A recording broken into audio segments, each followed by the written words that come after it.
Hello hi नमस्ते आदाब सत श्री अकाल, की हाल चाल, कैसे आप लोग। मैं कुलदीप भंडारी स्वागत करता हूं आपका नेक्स्ट टॉपर्स के इस अमेजिंग से प्लेटफॉर्म पे, जहां पे आज हम रैपिड रिवीजन करने वाले हैं कॉम्प्लेक्स नंबर का।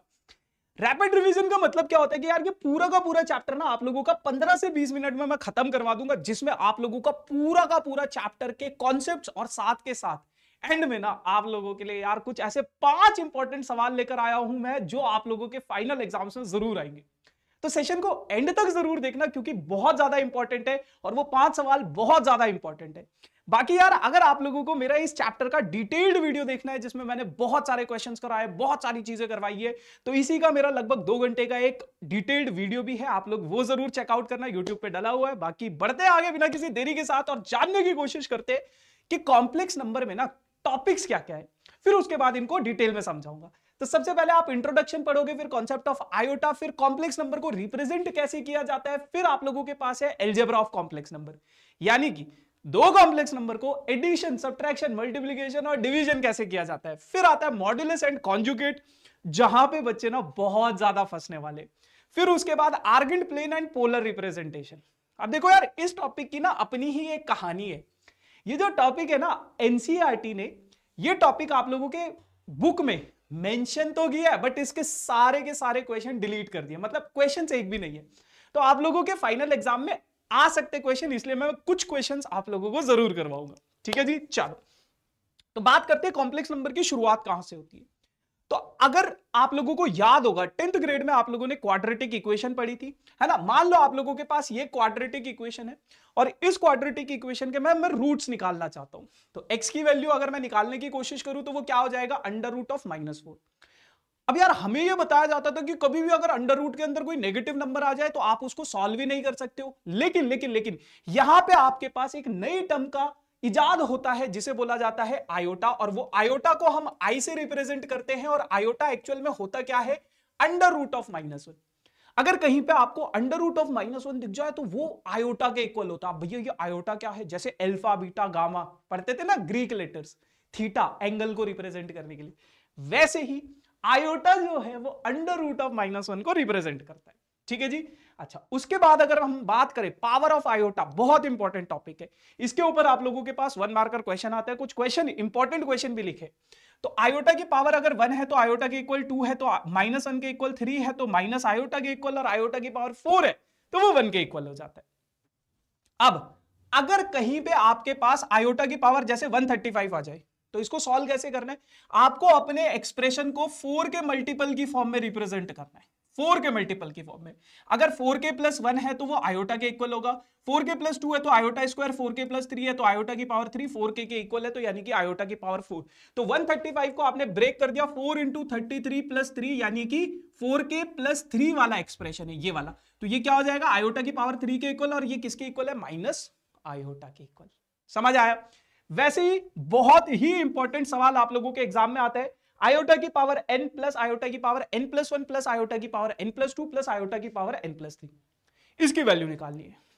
कैसे निकालोगे, देखो आयोटा की पावर n को एज इट इज n+1 को मैं ऐसे लिख सकता हूं, आयोटा की पावर n इंटू आयोटा की पावर 1, n+2 को मैं ऐसे लिख सकता हूं, n+3 को मैं ऐसे लिख सकता हूं। आयोटा की पावर n सबसे कॉमन ले लो, कॉमन लेने के बाद आपके पास ब्रैकेट के अंदर बच जाएगी ये चीज 1, और आयोटा की पावर 2 -1 के इक्वल होता है, कैंसिल आउट हो जाएगा, आयोटा माइनस आयोटा कैंसिल हो जाएगा, आयोटा की पावर n इंटू 0 यानी कि 0 हो गया।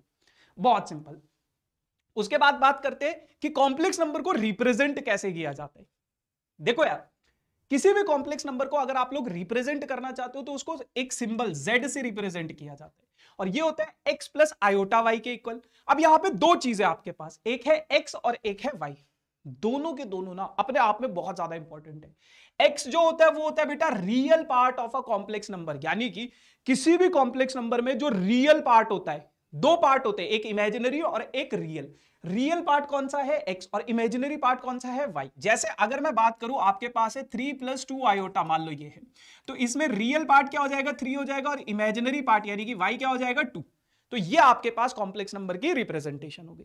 अब अगर दो कॉम्प्लेक्स नंबर को इक्वल प्रूफ करना है, या दो कॉम्प्लेक्स नंबर इक्वल कब होते हैं, जब उनका रियल पार्ट रियल पार्ट के इक्वल हो और इमेजिनरी पार्ट के बराबर हो। यानी कि जब आपका रियल पार्ट के इक्वल हो और इमेजिनरी पार्ट के इक्वल हो। इसी के ऊपर एक सवाल भी आप लोगों के पास कि आपके पास एक कॉम्प्लेक्स नंबर ये है, एक कॉम्प्लेक्स नंबर ये है, दोनों इक्वल है, तो आपको x और y की वैल्यू निकालनी है।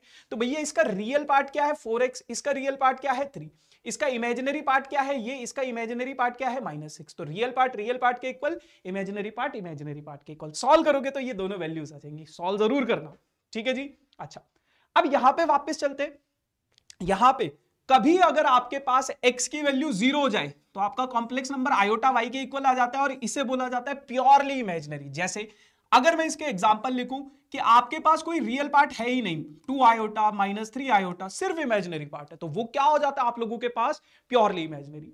उसी प्रकार से अगर मान लो आप लोगों के पास इमेजिनरी पार्ट 0 हो जाए तो कॉम्प्लेक्स नंबर क्या कहलाता है, z किसके बराबर हो जाएगा, x के बराबर, उसे बोला जाता है प्योरली रियल। यानी कि ये किसके इक्वल हो जाएगा 2 3, इस तरीके से ये इसके बराबर हो जाता है। ठीक है भैया, चलो अगला टॉपिक है आप लोगों के पास बहुत ही बेहतरीन, that is algebra of a complex number. दो कॉम्प्लेक्स नंबर को ऐड करना है, कैसे करोगे, x उनके रियल पार्ट को आपस में ऐड करो, इमेजिनरी पार्ट को आपस में ऐड करो। सब्ट्रैक्शन की भी सेम कहानी है, रियल पार्ट को आपस में सब्ट्रैक्ट करो, इमेजिनरी पार्ट को आपस में सब्ट्रैक्ट कर दो। मल्टीप्लाई अगर आप दो कॉम्प्लेक्स नंबर को करना चाहते हो तो जैसे बचपन में हम किया करते थे ना, ये वाला पहले इससे फिर ये वाला इससे, है ना, ऐसे ही करते थे। फिर उसी प्रकार से ये पहले इससे फिर ये इससे, सॉल्व करोगे तो ऐसा सा कुछ एक्सप्रेशन आ जाएगा।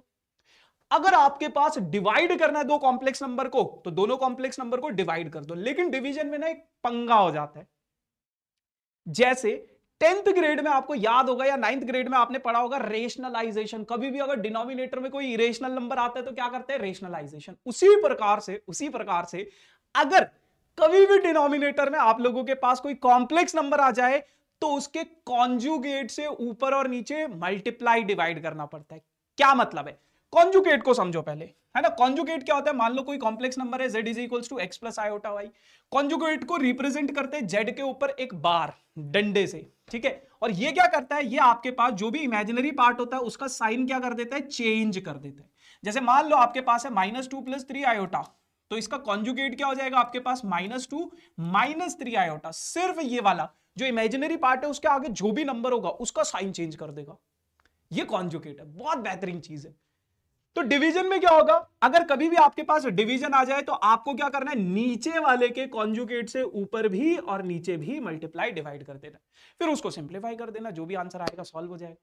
नीचे कभी कॉम्प्लेक्स नंबर नहीं होना चाहिए डिवीजन में, ठीक है जी। फिर यहीं पे कहानी होती है मॉडुलस की। अब मॉडुलस क्या होता है, मॉडुलस को रिप्रेजेंट करते हैं आप लोग z, मॉड ये होता है बेटा √(x² + y² के इक्वल, ठीक है। तो इसके ऊपर ना कुछ सवाल कर लेते हैं। जैसे आपको मॉडुलस और कॉन्जुगेट निकालना है इसका, -1 + 3 आयोटा। मॉड ऑफ z क्या है, रियल पार्ट का स्क्वायर प्लस इमेजिनरी पार्ट का स्क्वायर, यानी कि 2 के इक्वल आ जाएगा। उसी प्रकार से अगर मैं इसका कॉन्जुगेट निकालूं तो कॉन्जुगेट क्या करेगा, बस इस साइन को चेंज कर देगा, सिंपल।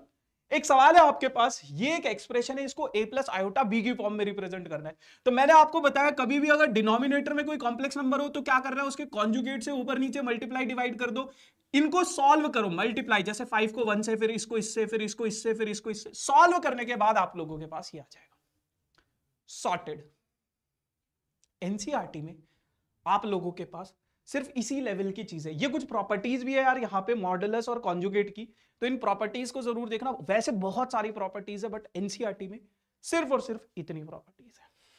अब एक ये वाली प्रॉपर्टी बहुत ज्यादा इंपॉर्टेंट है एनसीईआरटी के हिसाब से। अगर मैं नंबर ऑफ क्वेश्चंस की बात करूं, इतना कर लो, एनसीईआरटी के सारे क्वेश्चंस आपसे हो जाएंगे। लेकिन जैसे मैंने आपसे प्रॉमिस किया था यार, एक टॉपिक दिया है एनसीईआरटी में लेकिन उसके क्वेश्चंस नहीं है, आर्गेंट प्लेन और पोलर रिप्रेजेंटेशन। फटाफट से 5 मिनट में इसको भी निपटा लेते हैं और फिर मैं आप लोगों को 5 इंपॉर्टेंट सवाल बताने वाला हूं इस चैप्टर के। आर्गेंट प्लेन क्या होता है, एक ऐसा प्लेन, जैसे हम बचपन में क्या करते थे, कोऑर्डिनेट प्लेन होता था जहां पे हम एक्स और वाई को रिप्रेजेंट करते थे, किसी पॉइंट की पोजीशन को बताते थे। वैसे ही अगर आपके पास कोई कॉम्प्लेक्स नंबर है z, जिस प्लेन पे आप इसकी पोजीशन को डिफाइन करोगे, जिस प्लेन पे आप इसकी पोजीशन को बताओगे, उस प्लेन को बोला जाता है आर्गेंट प्लेन या फिर कॉम्प्लेक्स प्लेन। सिंपल। इसमें दो एक्सिस होती है बेटा, एक होती है रियल एक्सिस जिसमें आप रियल पार्ट को रिप्रेजेंट करते हो, एक होती है इमेजिनरी एक्सिस जिसमें आप लोग इमेजिनरी पार्ट को प्लॉट करते हो। ठीक है, अब मान लो ये आपके पास है x और y दोनों पॉजिटिव है, तो ये पॉइंट P कहां पे होगा, यहां पे होगा। अगर मान लो आपके पास है z conjugate x minus iota y, x positive है y नेगेटिव है, तो वो कहां पे होगा, यहां पे होगा। उसी प्रकार से अगर ये कॉम्प्लेक्स नंबर है minus x minus iota y, तो दोनों नेगेटिव है, तो वो यहां पे होगा। ये बचपन में आप लोगों ने सीखा भी है, कोई हार्ड एंड फास्ट रूल नहीं। अब इसमें एक चीज याद रखना, आपके पास इस पॉइंट P तक पहुंचने के दो तरीके हैं, या तो आप x रियल एक्सिस पे x डिस्टेंस चलो और y एक्सिस पे y डिस्टेंस चलो, तो आप यहां पे पहुंच जाओगे। और एक तरीका ये है कि आप इसके जहां पे ये दोनों एक्सिस आपस में एक दूसरे को इंटरसेक्ट कर रही है, यहां से r डिस्टेंस चलो और थीटा एंटी क्लॉकवाइज डायरेक्शन में। मतलब क्या है, अभी मैं यहां पे खड़ा हूं, मुझे उस पॉइंट पे जाना है, तो मैं क्या हुआ, थीटा एंगल मुड़ा और r डिस्टेंस तक चलता गया। मैं क्या हुआ, थीटा एंगल मुड़ा उस पॉइंट तक पहुंचने के लिए और r डिस्टेंस तक चला। अब यहां पे दो चीज ध्यान रखना, यहां पे आपके पास r और थीटा, इन दो तरीकों से भी, इन दो चीजों का यूज करके हम इस पॉइंट पे पहुंच सकते हैं, और इनको बोला जाता है बेटा पोलर कोऑर्डिनेट्स। पोलर कोऑर्डिनेट्स, ठीक है जी।